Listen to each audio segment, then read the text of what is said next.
खुदावंद के कलाम की खूबी ये है कि जैसे-जैसे आप खुदावंद के कलाम को सीखते और समझना शुरू कर देते हैं और जैसे-जैसे आप खुदावंद के कलाम की गहराई में जाना आपको रियलाइज़ होता है कि खुदावंद आपको दर्जा ब दर्जा ऐसी अंडरस्टैंडिंग देते हैं, ऐसी बातें बताते हैं, जिससे आपकी एक स्पिरिचुअल जर्नी में जो आप खुदावंद के कलाम में बढ़ते रहते हैं।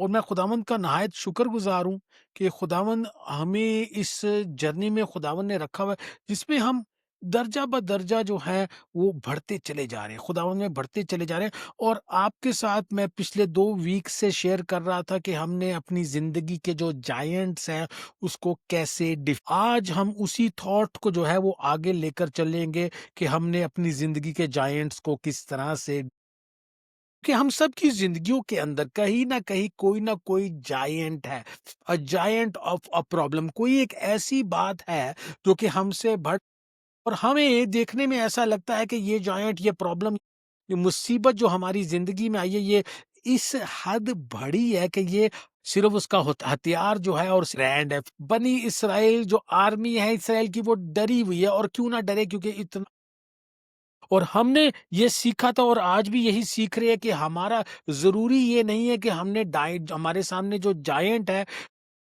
की मुसीबत है, जो हमारी ज़िंदगी की प्रॉब्लम है वो कितनी बड़ी है, बल्कि ज़रूरी और अहम बात ये है कि हम उसको किस पर्सपेक्टिव से, जो जायंट प्रॉब्लम हमारी ज़िंदगी में है, पर्सपेक्टिव जो है, नज़रिया जो है, वो बहुत ज़्यादा अहम है कि हमारी ज़िंदगी का नज़रिया। हमने ये देखा था कि दाऊद जो है, दुनिया वाले जो हैं, जो फौज है वो क्या देख रही है, फौज जो है वो ये देख रही है कि फिजिकली तौर पे किस तरह से बड़ा है। और दाऊद ने ये देखा कि इसकी एक रूहानी कमजोरी है। और मैं आपके साथ ये कलाम शेयर करता है और अभी ये भी ये शेयर करता आ रहा हूँ और यही आपको बताता आ रहा हूँ कि हर जिस्मानी प्रॉब्लम की, हमारी जिंदगी में हर जिस्मानी प्रॉब्लम की एक रूहानी सलूशन है। लेकिन हमारा मसला ये है कि हम अपनी जिस्मानी प्रॉब्लम के लिए जिस्म में कि हम इनको हरा सकते हैं। क्यों? क्योंकि इनके ऊपर, इनकी जिंदगी के ऊपर जो बरकत थी, जो प्रोटेक्शन थी, हमने इस बात को नंबर्स, गिनती की किताब 14 बाप में से यहोवा ने कहा इनके ऊपर जो प्रोटेक्शन है वो जाती रही है और हम इनको हरा सकते हैं। और यशवा 12 बाप में लिखा हुआ है। लेकिन जिसने ये कहा बहुत मुश्किल है, ना ना हम डर गए, तो उनका नतीजा क्या होता है? किसी को याद है? किसी उनका नतीजा क्या होता है? कौन मुझे बता सकता है? उनका नतीजा क्या हुआ था? वो जो कि डर गए थे, किसी को याद हो तो? वो मर गए थे बियाबान। आप समझ रहे हैं कि अगर आप इजाजत देंगे डर को अपनी जिंदगी में, कि वो डर आपकी जिंदगी में हुकूमत, तो आप भी अपने बियाबान में मर जाएंगे और आप वादे की सरजमीन में। आज हम जायंट से रिलेटेड, कि जायंट्स को अपनी जिंदगी के बड़े मसले को हल किस तरह से करना है, उसका हम एक और चैप्टर देखेंगे, एक और कहानी। आज भी हम दाऊद की जिंदगी से, तो मेरे साथ जरा निकालिएगा दूसरा सैमुअल और उसका 5वां बाब, दूसरा सैमुअल और 5वां बाब। आज हम एक और बाइबल स्टोरी, हमने पिछले 2 वीक्स में पहले दाऊद और जाती जूलियत की, लास्ट वीक में 12 स्पाइस की देखी थी, जो कि 10 बुरी रिपोर्ट और 2 अच्छी रिपोर्ट। आज हम दाऊद की जिंदगी से एक और एस्पेक्ट देख रहे हैं। मेरे साथ देखिएगा जरा प्लीज, दूसरा सैमुअल 5वां बाब और 17वीं आयत से चैप्टर के आयतें आपने पढ़ना शुरू करनी है। जहां पे मैं रुकने के लिए बोलूं, मैं वहां पे आपको रोक के उसकी थोड़ी वजाहत करूंगा और फिर हम इसको कंटिन्यू करेंगे। अब यहाँ पे हम ये देख रहे हैं, किसने सुना है? फिलिस्तीनियों ने सुना है। और जो फिलिस्टाइंस है, जो फिलिस्ती हैं, वो क्या है? वो दुश्मन है। और यहाँ पे किसको मसा किया गया है? दाऊद को मसा किया गया। बाय द वे, ये दाऊद का तीसरा मसा है। पहला मसा जो है वो सैमुअल खुद ने किया। सेकंड मसा जो है वो जब किया तो ये यहूदा का बादशाह बना। और जब ये तीसरी दफा मसा किया जा रहा है, तो अब दाऊद जो है वो पूरे इसराइल का। लेकिन हम क्या है, अपने राह से भटक जाते हैं और वो जब तक जाकर रियलाइज होता है, क्योंकि अब जाके वो बादशाह बना 30 साल की उम्र का। वादा कब किया था? जब टीनेजर था वो। इससे कोई 13 14 15 साल पहले की बात है कि उसको मसा किया गया था। तो हम वो ये है कि वो अपनी उस कॉलिंग को भूला नहीं, उस पे काम करता ही। हमारा मसला क्या? हम अपनी कॉलिंग को बीच में से अपनी कॉलिंग को और क्यों छोड़ते हैं भला? कौन मुझे बता सकता है क्यों हम अपनी कॉलिंग को छोड़? कौन मुझे बता सकता? दुनियावी रिस्पॉन्सिबिलिटीज, काम और चीज़ें। इस मकसद के लिए खुदावंद ने हमें चुना है, जिस मकसद के लिए खुदावंद ने हमें मसा किया, जिस मकसद के लिए खुदावंद ने हमें बुलाया है, हम उसको दुनियावी चीज़ों में, लेकिन दाऊद की बात ये है कि दाऊद क्या है? कंसिस्टेंट है। दाऊद दलेर है। दाऊद को पता है कि खुदा की बुलाहट उसकी ज़िंदगी के लिए क्या, और उस पे वो चलता ही जा रहा है। वो जितनी मर्ज़ी मुश्किलात का, साउल उसके पीछे है, फिलिस्ती उसके पीछे है, हर तरफ से दुश्मनी ही दुश्मनी है। एक वक़्त तो ऐसा आता है उसके खुद के लोग उसके उसके खिलाफ, लेकिन वो फिर भी चलता जा रहा है खुदा की राह में, और अब जाके वो बादशाह बन। अब फिलिस्तियों ने ये बात सुनी कि वो बादशाह बन गया है, तो उन्होंने क्या कहा कि हमने जाके इसको अटैक। अब आप मुझे सोच के बताएं, जब फिलिस्तियों ने इस बात को सुना कि इसकी के दाऊद जो है वो मसा कर दिया गया है, और अब वो अटैक करने के लिए, उसी टाइम अटैक करने के लिए क्यों असेंबल हो रहे हैं, क्यों इकट्ठे हो रहे हैं उसी टाइम में अटैक करने के लिए जबकि दाऊद को मसा किया गया है? वो भी फिलिस्ती थे, ठीक है, लेकिन अभी वो चार भाई की तो भी तो बात हो रही है। पूरे फिलिस्ती, पूरी फौज की। पहले तो ये बच्चा था, फिर इसने हमें हरा दिया, और अब ये बादशाह बन के हमारे साथ क्या करेगा? ये भी डर है, ये भी वैलिड है, ये भी वैलिड। और कोई सो अभी तरह से उसके पास उसको पता है कि ये उसकी किसका मूवमेंट है। अभी फिलहाल वो कमजोर, अभी फिलहाल क्या है वो? दाऊद। क्योंकि बादशाह बनते सारी थोड़ी, उसको थोड़ा टाइम तो चाहिए असिमिलेट होने का, थोड़ा टाइम तो चाहिए एसोसिएशन का, थोड़ा टाइम तो चाहिए उसको नेटवर्क बनाने, उसको रिलेशनशिप, पूरा इसराइल उसको सही तौर से एक्सेप्ट करे, जान जाए, सब लोग उसके साथ कंफर्टेबल हो जाए। उसने कहा कि इसको टाइम नहीं देना, इसको टाइम नहीं देना। किस चीज का टाइम नहीं देना? कि ये पूरी तरह से जोर पक और उस पर अटैक। सो मैं आपको क्या बताना चाहता हूं? मैं आपको ये बताना चाहता हूं कि जिस टाइम में और जिस मोमेंट में आपको इस बात का पता चल जाए कि खुदा की बुलाहट आपकी जिंदगी के लिए क्या है, तो तब भी शैतान जो है आपके ऊपर हमला करता है, इससे पहले कि आप जोर पकड़ जाए, टक जाए। बहुत दफा जो है आप खुदावंद की मर्जी को अपनी जिंदगी में इसलिए पूरा नहीं कर पाते क्योंकि जब भी आप सोचते हैं पूरा करने का, जब भी आप सोचते हैं कि खुदा की राह पर चलेंगे, जब भी आप खुदा का काम अपनी जिंदगी में करना शुरू करते ही है, तो शैतान की तरफ से, दुश्मन की तरफ से डिस्ट्रैक्शन आ जाती है, कोई ना कोई अटैक आ जाता है, कोई फैमिली प्रॉब्लम, कोई फाइनेंशियल क्राइसिस आ जाती है, कोई ना कोई काम पे प्रॉब्लम आ जाती है, कुछ ना कुछ डिस्ट्रैक्शन आ जाती है जो कि अटेंशन को डिमांड करती है। और जब आप अपना अटेंशन जो है, जब आप अपना ध्यान जो है वो खुदा के काम से हटा के दूसरी जगह पर आपकी जिंदगी के लिए, आप उससे थोड़ी देर के लिए भी भटक जाए। आमीन। आप इस बात की इजाजत नहीं देंगे कि थोड़ी देर के लिए भी जो है खुदा के बताए हुए राह से भटक जाए। जितने मर्जी जाए, जितनी मर्जी प्रॉब्लम्स आपकी जिंदगी में आ जाए, हाँ, आप उस प्रॉब्लम को ध्यान देंगे, जब आप उस मसले को हल करेंगे, लेकिन आपको पता है कि जो कभी ये मसले, कभी वो मसले, कभी ये वो। और खुदा का शुक्र है कि इस जिंदगी के इस मौके पे आके मुझे ये बात समझ आई है कि खुदा का मकसद मेरी जिंदगी के लिए, और बेशक मैं कमजोर पड़ जाता हूँ, लेकिन फिर मैं उठ खड़ा होता हूँ, और फिर मैं जो खुदा का बताया हुआ काम है वो करना शुरू। सो क्या है कि इन्होंने कमजोरी का ऐसे ही उसको मसा किया कि वो बादशाह बने। उसको पता है कि अभी तरह से ये दाऊद जो है अपनी पूरी तरह से अपनी कुव्वत में, से अपनी पोजीशन पे भी सेटल नहीं हुआ, अभी तो वो नया नया ही बादशाह बना, और यही मौका है अटैक करने का आपकी जिंदगी पर भी। शैतान ये देखता रहता है कि राइट मौका। बागे अदन में भी हवा को जब गिराया, वो राइट मौका देखा कि अभी हवा जो है वो अकेली है, आदम साथ में नहीं है। और चूंकि खुदावन ने कहा था कि आदमी का अकेला होना अच्छा नहीं है, इसका मतलब है कि औरत का अकेला होना भी अच्छा है। और उन दोनों की कुव्वत जैसे ही उसने अलग देखा तो अटैक कर दिया। शैतान यही देखता रहता है कि आपकी जिंदगी का कमजोर टाइम। अभी हम वाकई में आगे चलते हैं और देखते हैं कि आगे क्या था। सिस्टर जी आगे पढ़िएगा जरा, जहां से आपने पढ़ा था वहां से। इसी दाऊद की तरह फिलिस्ती क्या कर रहे हैं? दाऊद की तलाश दा- कर। दाऊद कहाँ चला जाता है? किला में चला जाता है।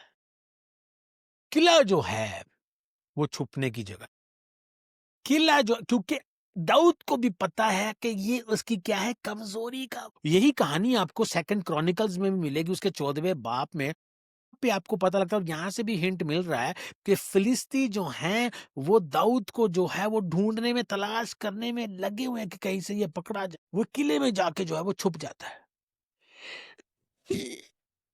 और क्यों इसलिए छुपता है? क्योंकि उसको पता है कि अभी उसकी कमजोरी, अभी उसका सामने आने का वक्त नहीं है, अभी उसका पहले खुद जोर पकड़ने का पहले। और यहाँ पे जो स्पिरिचुअल इनसाइट है हमारे लिए, आपके लिए और मेरे लिए एक स्पिरिचुअल इनसाइट है कि जब हमारी कमजोरी का वक्त होता है और शैतान अटैक करता है, जब आप कमजोर पड़ते, जब आपको सही में जरूरत होती है, जब आप कहीं खुदा की मर्जी को पूरा करना, आप खुदा के मकसद को अपनी जिंदगी में पूरा, तो शैतान जो है वो अटैक। और आपको इस बात को समझना है कि जब आपकी जिंदगी पर अटैक हो, क्योंकि अटैक होगा, अगर आप यीशु में आगे बढ़ रहे हैं अपनी जिंदगी में, तो आपकी जिंदगी में अटैक जरूर होगा 100%। और जब ऐसा हो, कहां जाना है?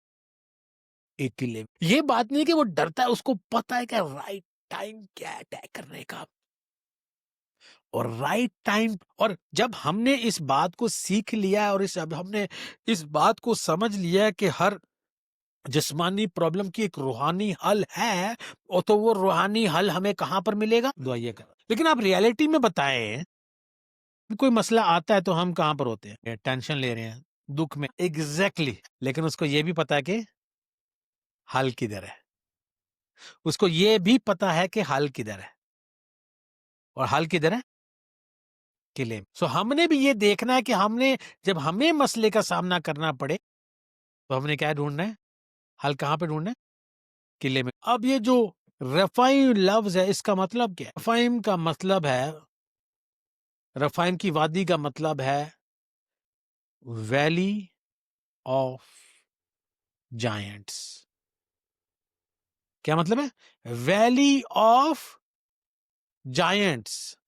यहां पे पहले जो है यशवा के टाइम में, ये वही वादी है जहां पे केलब आया था, जहां यशवा आया था, और यहाँ पे वो 10 सिपाही भी आए थे, स्पाइस भी आए थे। देखिए स्टोरी कैसे जो है वो रिलेटेबल है। यहाँ पे वो 10 स्पाइस भी आए थे, जो कि देख के क्या थे?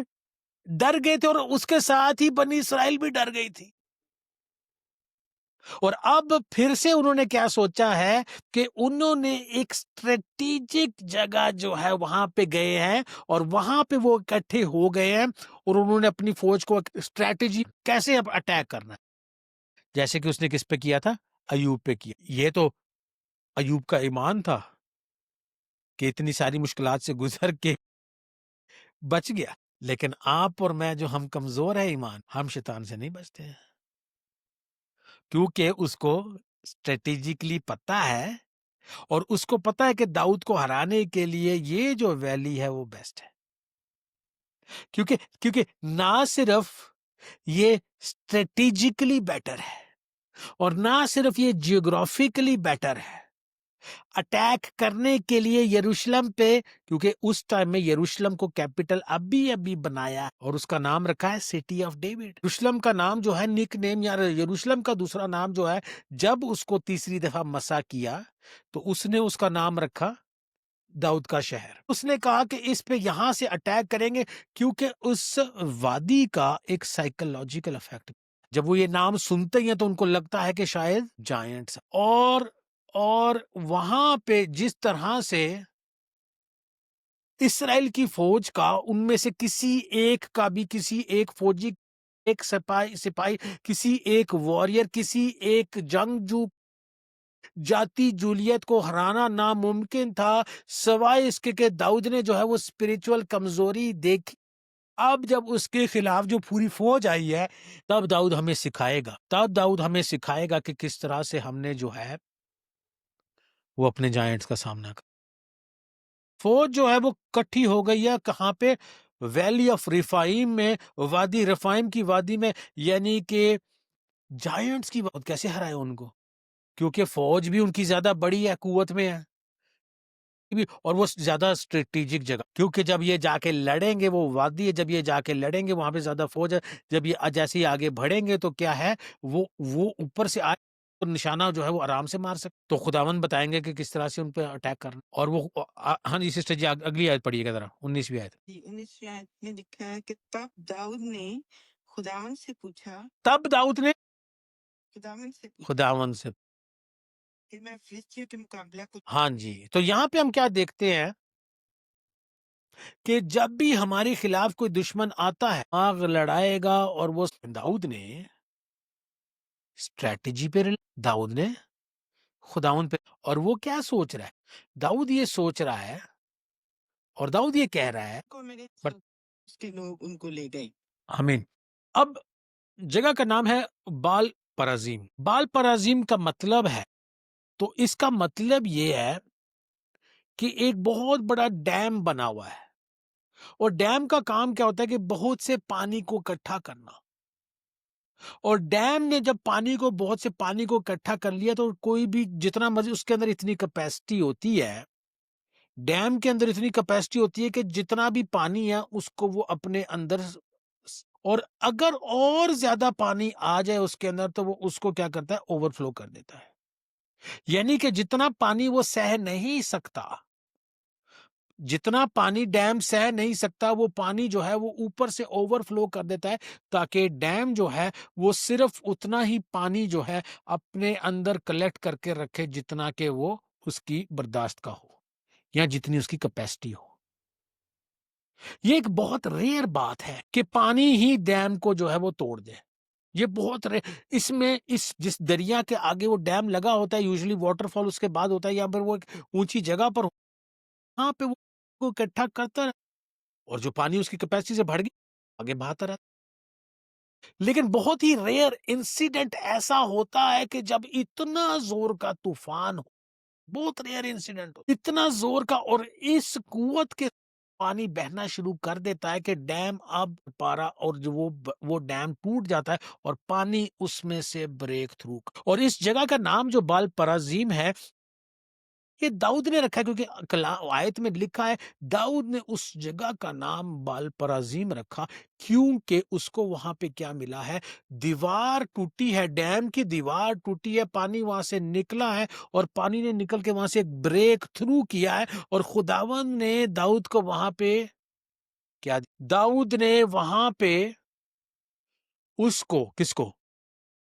दाऊद को अपनी फौज। और आज मैं ये समझता हूं कि हमारी जिंदगियों में हम सबको जो है वो एक ब्रेक थ्रू की जरूरत, हम सबको ही किसकी जरूरत, एक ब्रेक थ्रू की जरूरत है। और खुदावन आपको आपकी जिंदगी में ब्रेक थ्रू, कहीं ना कहीं हम सब अटके में, और कहीं ना कहीं हम अब सब जो है वो जायंट की वादियों को, जो हमारे सामने एक वादी है जिसमें एक जायंट है, वो दुश्मन है, एक एक एक मुश्किलात की वादी है, तकलीफों की वादी है, हम सबको जो है ब्रेक थ्रू की, हम सबको ही एक ब्रेक थ्रू की, और बहुत से लोगों की जिंदगी में आपकी और मेरी जिस ब्रेक थ्रू की, और आपको और मुझे ब्रेक थ्रू कब, जब हम किस में टाइम स्पेंड करेंगे, किला, और जब हम अपने मसले मसाइल जब हमारी जिंदगी में आए, क्या पूछे, किससे, दामन से पूछेंगे। क्योंकि जब हम ना अपनी मर्जी से, अपनी सोच से, अपने ख्यालात में, अपने तरह से, ये हल है, इसका ये हल है,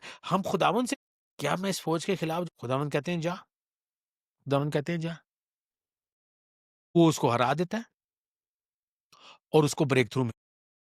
और यहां से हमें स्पिरिचुअल इनसाइट्स मिल रही है कि किस तरह से खुदावंद हमें सिखा रहे हैं आज कि हमें हमारी जिंदगी में ब्रेक थ्रू, हमें बजाय इसके कि परेशानी, जो मुश्किल हमारी जिंदगी में आई है, जो जायंट्स हमारी जिंदगी में है, इसके कि उसके ऊपर हम आहो नाला करें, रोना धोना करें, परेशान हो, खुदावंद के साथ टाइम स्पेंड करें, और खुदावंद हमें जो है वो बताएंगे रास्ता, फॉर्मूला बताएंगे, बताएंगे। हाँ जी सिस्टर जी, आगे पढ़िएगा। और फिलिस्ती फिर चढ़ आए और रफाईम की वादी में ठहर गए। अब क्या है, लेकिन एक सेकंड टाइम फिलिस्तीन फिर आ गए। पिछली दफा खुदावन ने कहा कि मैं तुम्हें एक ब्रेक थ्रू दूंगा, और उन्होंने नाम ये दिया जिस तरह से पानी ने ब्रेक थ्रू किया होता है, क्योंकि खुदावन ने स्ट्रेटजी बताई थी। स्ट्रेटजी ये थी कि आर्मी जो है वो वैली ऑफ जायंट्स में, जायंट की, खुदावन ने तो उनको स्ट्रेटजी ये बताई थी कि बिल्कुल सेंटर में तुमने अटैक करना है। क्योंकि आर्मी उनकी फैली हुई आर्मी देखिए खुदा देखिए जी है खुदावंद को तो नजर आया ना कि फौज कहां पे किस तरह से फैली हुई है। क्या हुआ, फिलिस्ती क्यों हारे? उनका एक वीक पॉइंट था। जैसे डैम का भी एक वीक पॉइंट होता है ना, वहां पे पानी लगता रहता तो वो टूट जाता। उनका एक वीक पॉइंट था और वो खुदावन ने दाऊद को बताया था कि सेंटर में राइट सारी जो भी तेरी फौज है ना, बाकी जो साइडों पे है ना उनको, और ऐसा ही हुआ। खुदावन ने स्ट्रेटेजी बताई, दाऊद ने स्ट्रेटेजी इंप्लाई किया और स्ट्रेटेजी पे इंप्लाई करने के बाद खुदावन ने उनको जो है वो फतह दे दी। अब यहां पे समझने वाली बात यह है कि फिलिस्तीनियों ने दूसरी दफा क्यों अटैक किया। इसलिए क्योंकि फिलिस्तीन समझ गए, वो वापस गए, उन्होंने जाके जो है वो कंसल्टिंग की, उन्होंने जाके जो है वो डिस्कशन किया और उनको ये समझ आई कि दाऊद जो है वो किस तरह से जीता है और उन्होंने एक स्ट्रेटेजी जो है वो लगाई। और स्ट्रेटेजी क्या थी? उनको समझ आ गई कि यार ये वादी में बड़ा मुश्किल था हमें हराना, ये वैली ऑफ जायंट में हमें हराना बड़ा मुश्किल था, लेकिन इसे हमें हमारा वीक पॉइंट पता चल गया और उन्होंने अब उस स्ट्रेटेजी पे काम करके उसके बरक्स एक फर्क स्ट्रेटेजी लेकर आए और उन्होंने कहा कि अभी अभी ये जीता है हमसे, अभी अभी इसने रीग्रुप नहीं किया है और अभी ये तो बादशाह बना है, चलो फर्स्ट टाइम इसने जीत लिया, लेकिन हम फिर से इकट्ठे होके फिर से हमला करते, एक डिफरेंट स्ट्रेटेजी। ये सोच रहे हैं कि शैतान ने आप पे अटैक किया है और आप गालिब आ गए और आप कह रहे वाह वाह वाह वाह, चलो जी मैं गालिब आ गया, ये शैतान ने मुसीबत मेरी जिंदगी में डाली थी, ये परेशानी मेरी जिंदगी में डाली थी, ये दुख जो है मेरी जिंदगी में, और मैं गालिब आ गया और मैं जो है वो खड़ा रह गया और मैं जो है वो गिरा नहीं और बड़ा अच्छा हो गया। लेकिन शैतान जो है वो देख रहा है, वो स्टडी कर रहा है आपकी स्ट्रेटेजी की सोच, आपकी कमजोरियां, उसको पता है कि कब किस तरह कब अटैक करना है और उसको ये भी पता है कि कोई बात नहीं, अगर यहाँ पे ये वाली स्ट्रेटेजी नहीं भी चली और यहाँ पे नहीं भी गिरा, हम हिम्मत हार जाते हैं। शैतान क्या है? वो नहीं हिम्मत हारता। जल्दी से फिलिस्तीनियों ने दोबारा से फौज को इकट्ठा किया और अब क्या कहते हैं, अटैक करते, एक फर्क है स्ट्रेटेजी। जब देखिए शैतान ने तो क्या, उसका क्या काम है, उस आपने क्या करना है, अपने अपने आप को कभी भी रूहानी तौर पे, जिस्मानी तौर पे, एहसासी तौर पे कभी भी क्या है, अपने आपने अपने आप को कमजोरी के इस मोमेंट में, ओ खुदावंद मेरे लिए बहुत ज्यादा हो गया, मैं नहीं कर सकता, मैं नहीं कर सकती, ये वाली सोच आपको पता है क्या करेगी? ये वाली सोच आपको हरा, आपने अपने मुंह से अगर ये कह दिया ना तो शैतान सुन रहा है, उसने कहना ये देखे देखे देखे ना दाऊद पे कब वो अटैक कर रहा है, कि सबसे कमजोरी के वक्त पे, और आप पे कब अटैक करना है, कि जिंदगी के सबसे कमजोर वक्त। लेट द वीक से, कमजोर क्या कहे, मैं जोरावर, लेट द वीक से आई एम स्ट्रांग, हम उसकी किताब में। अब देखिए, जब आजमाया, कहां से आजमाया, कलाम से ही आजमाया। अब तीनों दफा शिकस्त खाने के शैतान का पता है क्या डायलॉग था, शैतान ने क्या कहा था, यहाँ उसके बारे में क्या लिखा है, ही लेफ्ट हिम, शैतान के बारे में लिखा है he left him for a season. क्या लिखा है, he left him for a season, चकल नहीं उसने छोड़ दिया यीशु, अटैक करना यीशु पे। इस टाइम शैतान कमजोर हो गया, उसने कहा कि अब मैं जाता हूं, दोबारा से स्ट्रेटेजी लगाता हूं, देखता हूं, मैं तो पूरी स्ट्रेटेजी के, इसी स्ट्रेटेजी को हवा को बागियादन में, इसी स्ट्रेटेजी के जितने भी खुदा के लोग आए हैं उन सबको ही हराता रहूं, लेकिन यीशु को, और यीशु को सबसे, यीशु के कमजोर वक्त में, यानी कि जब यीशु ने 40 दिन का एक रोजा, 40 रोजे नहीं, और यीशु हमारी तरह के रोजे रोजे नहीं रखते, पानी पी लिया है, गोश्त का रोजा रख लिया, चलो फ्रूट खा लेते हैं ना, यीशु, और कहां पे, बियाबान में, बियाबान में जहां पे क्या होती है, कंफर्ट की कोई बिस्तर है उधर, गर्मी, परेशानी की, physical and spiritual and emotional, अकेले में।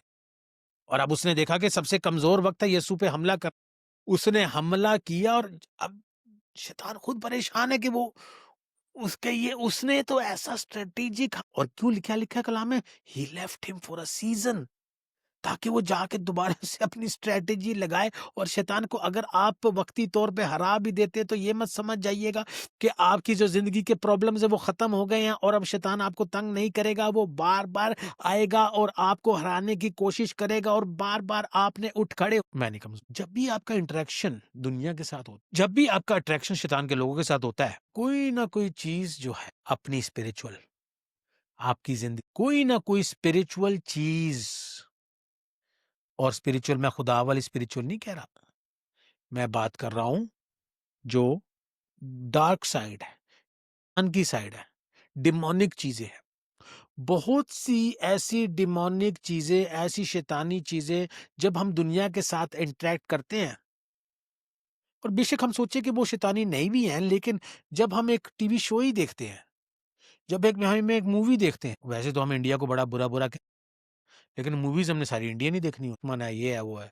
अब उनकी मूवीज में ऐसी डिमोनिक चीजें भरी होती हैं और कहीं ना कहीं उसका असर किस पे होता है, हमारे माइंड पे। देखिए दाऊद ने क्या किया, उसने सारी वो चीजें ली और उसको जला दिया। और हमें भी अपने दिमाग से पर्ज करना है, अपने दिमाग से निकालना है, हमने अपने आप को दोबारा से खालिज करना है, हमने अपने आप को प्योर करना है, ताकि वो जो दुनिया की चीजें हैं वो क्या है हमारी जिंदगी के अंदर ज्यादा देर तक।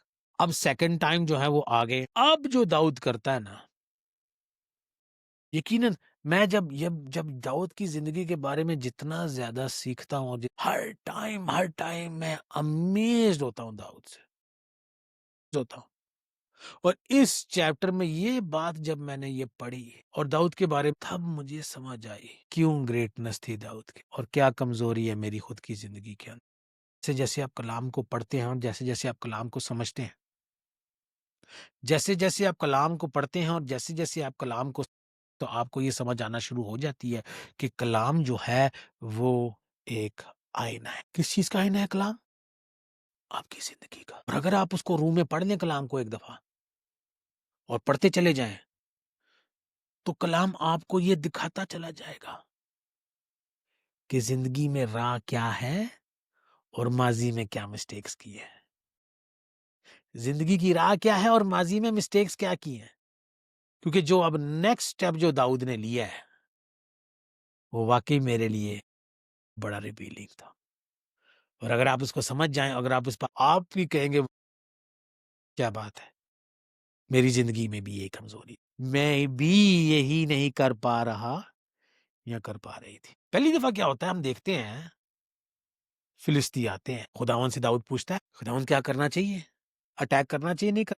खुदावन ने अटैक करने के लिए बताया और खुदावन ने स्ट्रेटेजी। लेकिन अब सेकंड टाइम जब आए हैं फिलिस्ती, सिस्टर जी आगे जरा हवाला पढ़िएगा। जब दाऊद ने खुदावन से पूछा, पूछा तो उसने सेकंड टाइम खुदावन से, लेकिन साइकोलॉजिकली हमें इस बात को समझने की जरूरत है कि इसमें क्या बड़ी बात है, और इसमें बहुत बहुत बहुत बड़ी बात। और बात ये है, फर्स्ट टाइम फिलिस्ती आए, दाऊद ने खुदावन से पूछा और उसने अटैक किया और वो जीत गया। सेकंड टाइम तो हमने पता क्या करना था, कौन मुझे बता सकता है? अब आपने रूहानी बात नहीं करनी, बाइबल करनी, आपने सोच के बताना। जब मैंने ये पढ़ा तो मैंने सोचा यार मैंने तो ऐसे कर देना था। सेम वादी में आए हैं, आपने क्या करना था, क्या करना सोच के भाई के लिए क्या हो जाए, तालियां। और यही हमारी कमजोर, रूहानी तौर पे क्या तो नहीं नहीं मैंने ऐसे खुदा से पूछ, लेकिन रियलिटी ये है कि जिस तरह से हमने पास्ट में किया था, जिस तरह से हम कामयाब हुए थे, हम क्या करते हैं सेम स्ट्रेटेजी। लेकिन इस टाइम फिलिस्ती क्या आए थे, उनको पता लग गया था कि दाऊद की स्ट्रेटेजी क्या है। और इस दफा वो काउंटर स्ट्रेटेजी लेकर आए थे दाऊद को। लेकिन दाऊद की ग्रेटनेस इस चीज के अंदर है कि उसने फिर से खुदा, जब इस बात की डेप्थ का मुझे समझ लगी तो मैंने कहा ओ माय गुडनेस, एक तरह से मैं ये नहीं कहूंगा मैं नाकाम हूं, लेकिन नाकामियां मेरी जिंदगी में आई हैं। और मेरी जिंदगी की नाकामियों का कि मैंने बार बार खुदा से नहीं पूछा, अगर खुदा ने पास्ट में एक दफा एक बात, तो हम क्या करते हो पूरी तरह से उसी पे जो पास्ट में कभी खुदावन ने, तो हम किस पे रिलाई करना शुरू कर देते हैं, उस एक बात पे ये नहीं जानते कि शैतान ने कोई और स्ट्रेटेजी लगा सूरत हाल अब तब्दील हो चुकी है, अब कंडीशंस चेंज हो चुकी हैं, अब सर्कमस्टेंसेस चेंज हो चुकी है, अब एक नई स्ट्रैटेजी की, वो स्ट्रैटेजी जो माजी में मेरी जिंदगी में काम की थी और वो स्ट्रैटेजी जिसने माजी में मुझे सक्सेस दिलाई थी, वही स्ट्रैटेजी अब जो है वो फ्यूचर में नहीं चल सकती। और यहाँ पर ही मैंने पर्सनल तौर पे अपनी जिंदगी में मार, क्योंकि वो स्ट्रैटेजी जो आज से 20 साल पहले, 15 साल पहले, 6 साल पहले, 5 साल पहले मैं उसी स्ट्रैटेजी को अपनी जिंदगी में लगा रहा था और अब वो उल्टी पड़ गई मेरे ऊपर। हमारा मसला पता है क्या है? हम आउटडेटेड स्ट्रैटेजीज पे, और दाऊद की कामयाबी हर चीज में वो क्या कर रहा है? खुदा से पूछ रहा है, हर चीज में वो खुदा से। मैं 20वीं आयत में लिखा है, मैं इंग्लिश में 19वीं आयत में ये लिखा है, जब पहली दफा खुदा दाऊद ने पूछा था, shall I go up against the Philistines, will you deliver them into my hand? And the Lord said to David, go up, for I will doubtless deliver the Philistines in your hand. अब देखिए यहां पे क्या लिखा था 23वीं आयत में, do not go up, do not go up. पहले क्या लिखा था कि जा, ऊपर जा और सेंटर से अटैक कर, और यहां पे क्या लिखा है? ऊपर नहीं जाना। और आप देखें, हम कलाम को सरसरी तौर पे नहीं पढ़ेंगे, हम देखें इस बात की डेप्थ को समझने की कोशिश। खुदावंद क्या कह रहे हैं? नहीं, उस जगह पे दोबारा नहीं जाना है। मसला, चले आप तो शायद खुदावंद ने बहुत ज्यादा जोरावर है, लेकिन मसला मेरी जिंदगी का ही। पहले जो खुदा ने एक स्ट्रैटेजी बताई होती है ना, मैं सोच रहा हूँ कि अभी भी वो चलेगी। खुदावन ने मेरी जिंदगी का मकसद चेंज कर दिया और मुझे बिजनेस से खुदावन जो है वो हटाना चाहिए, लेकिन मुझे नहीं समझती, और मैं क्या करता जा रहा हूँ? वही बिजनेस दोबारा से दोबारा कर, सेम स्ट्रेटेजी लगाता जा रहा हूँ जिंदगी में। ये नहीं पूछ रहा खुदावन अब मुझे क्या करना चाहिए। अब जब जाके थक हार के, मार खा खा के जिंदगी में अब फाइनली पूछा है खुदावंद क्या कर। और ऐसा है ही नहीं जब हम जो है वो हकीकत में खुदावंद से पूछे और तलाश करें। अच्छा, खुदावंद दीवार पे लिखते, लेकिन जो तलाश करता है ना, उसको जरूर बता देते हैं। और खुदावन ने एक नई स्ट्रैटेजी बताई, और स्ट्रैटेजी की तो समझ ही नहीं, जो नई स्ट्रैटेजी खुदावन ने बताई उस, तो क्या आपको जो भी खुदावन स्ट्रैटेजी बता रहे हैं, जो काम करने के लिए कह रहे हैं, आपको क्या करना है? ताबे रहना है। जो खुदावन ने क्या कहा, तू ऊपर नहीं जाएगा, वहां पहले करके जाना है, आप कह रहे हैं ऊपर नहीं जाना। अब खुदावन क्या कह रहे हैं 23वीं आयत में, circle around behind them, circle around. पहले अटैक सीधा फ्रंट लाइन पे अटैक करना था, सीधा फ्रंट लाइन पे अटैक करना था। और वो अक्लमंद पता कर करके आए हैं, वो अपनी फ्रंट लाइन को अब मजबूत करके आ गए।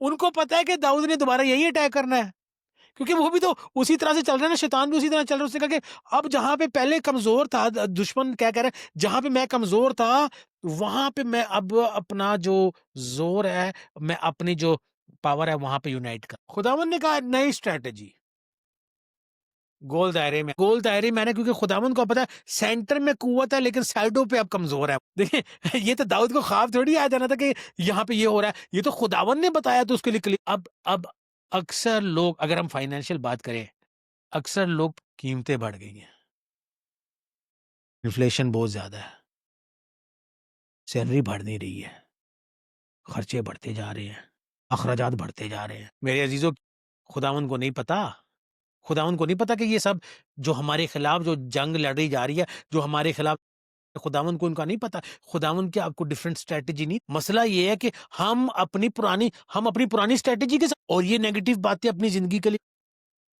सो कि क्या है कि वो हमें ये समझना है, बाहर है कोई। सो हमें ये समझना है कि खुदावन से अगर हम ये सोच रहे हैं, अगर हम ये सोच रहे हैं कि दुश्मन जो है वो हमारे खिलाफ फिर आ गया है अटैक करने, दुश्मन जो है वो फिर आ गया है हमारे खिलाफ अटैक करने, तो हमें इस बात का, हमें क्या है, इस बात पे रोना धोना नहीं है। किस बात पे नहीं रोना धोना? कि दोबारा से शैतान ने अटैक कर लिया, भाई उसने तो अपना काम किया। आपको किस चीज की जरूरत? नई स्ट्रैटेजी। अब खुदावन ने कहा कि नई स्ट्रैटेजी की जरूरत है कि पीछे आना है लेकिन दरख्तों के सामने आना है। कहाँ थे खुदावन ने उनको एक बाउंड्री बताई, स्ट्रैटेजी आपने देखनी है खुदावन की, क्या जबरदस्त स्ट्रैटेजी है। पहली वाली स्ट्रैटेजी थी, खुदावन को उनका वीक पॉइंट पता था, सेंटर में attack.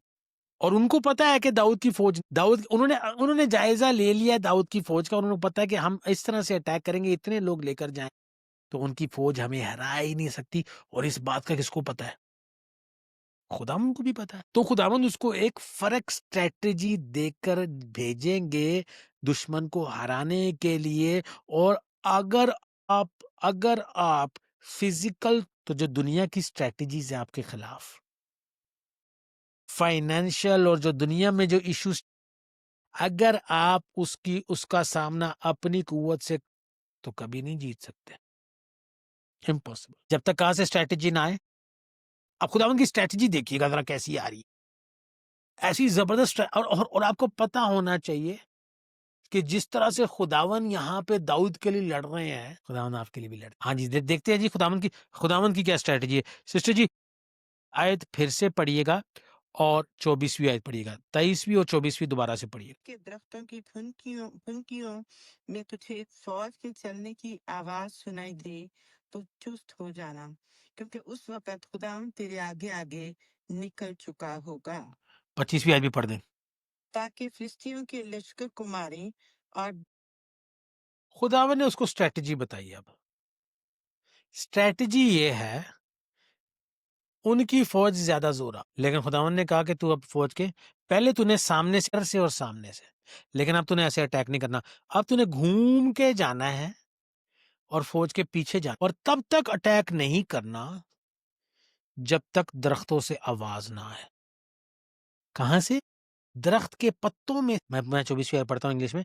And it shall be when you here the sound of the marching in the tops of the mulberry trees.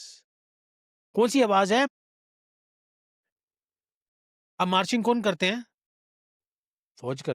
अगर फिलिस्तियों की फौज दाऊद के सामने है, कौन सी फौज है जो कि दरख्त कर रही है? भाई फौज तो जमीन पे मार्च करती है, ये कौन सी फौज है जो दरख्त के पत्तों में? कौन सी फौज है? ये खुदा, यानी कि खुदावन की भी एक फौज है और ये फरिश्तों की फौज है। खुदावन की स्ट्रेटेजी देखे, यहां पे इंसान हरा सकता था, खुदावन ने कहा कि तू ही कर। जहां तक खुदावन को पता था कि दाऊद कर लेगा, खुदावन ने क्या कहा? तू ही कर। अब खुदावन ने स्ट्रेटेजी चेंज कर दी। अब खुदावन को पता है कि अब दुश्मन ज्यादा जोरावर हो, अब ये अकेले दाऊद की बस की बात नहीं।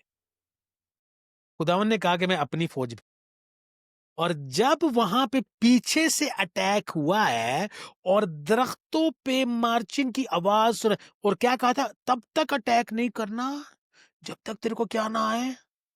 आवाज ना। किसकी आवाज ना? फौज की आवाज। अब अगर दाऊद को आवाज आ रही है फौज की, तो और किसको आ रही है फौज की? फिलिस्तियों को। फिलिस्ती जो कि अब और ज्यादा कुव्वत में आए, हक्के बक्के रह गए। यहां से अटैक हो रहा है, भाई सामने से तो अटैक हो ही नहीं रहा, ऐसे अटैक हो रहा है और उनको आवाज क्या सुनाई दे रही? उनको आवाज क्या सुनाई दे रही है? उनको वो कह रहे हैं कि इतनी ज्यादा फौज कहां से आ गई? अच्छा, उनको थोड़ी पता है कि ये फरिश्तों की फौज है, ये रियल फौज नहीं है। हालांकि जो फरिश्तों की फौज है वो रियल फौज से भी ज्यादा रियल है, लेकिन मैं मटेरियल वर्ल्ड में कह रहा हूं, उनको थोड़ी पता है।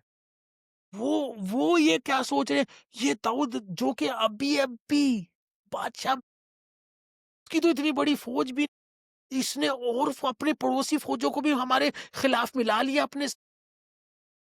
ओए होए होए होए होए, इतनी ज्यादा बड़ी फौज की आवाज, इस तरह से वो गूंज के आवाज जो है वो फैलना शुरू कर दी वादी में, कि वो सब जो है उनका दिल जो है वो डर से। और इस टाइम जब वो ज्यादा जोर में हमला करने आए हैं दाऊद को, क्योंकि खुदावन ने क्या कहा? मैं तेरे आगे आगे जाऊंगा और तू मेरे पीछे पीछे आके फौज का। खुदावंद आपको कह रहे हैं कि जब आप खुदावंद से इंक्वायर करेंगे, खुदावंद आपके आगे आगे जाएंगे। और जब खुदावंद आपके आगे आगे जाएंगे ना, लड़ना आपको पड़ेगा, लेकिन उस तरह से आपको लड़ना नहीं पड़ेगा। किस तरह से नहीं लड़ना पड़ेगा? इतनी स्ट्रगल की है लाइफ में, लेकिन बहुत कम है दिखाने। लेकिन जब से रियलिटी में खुदावंद पे ट्रस्ट कर रहे हैं ना, ऐसा लगता है वाकई खुदावंद हमारी जंग में हमारे लिए राह हमवार हो रही है।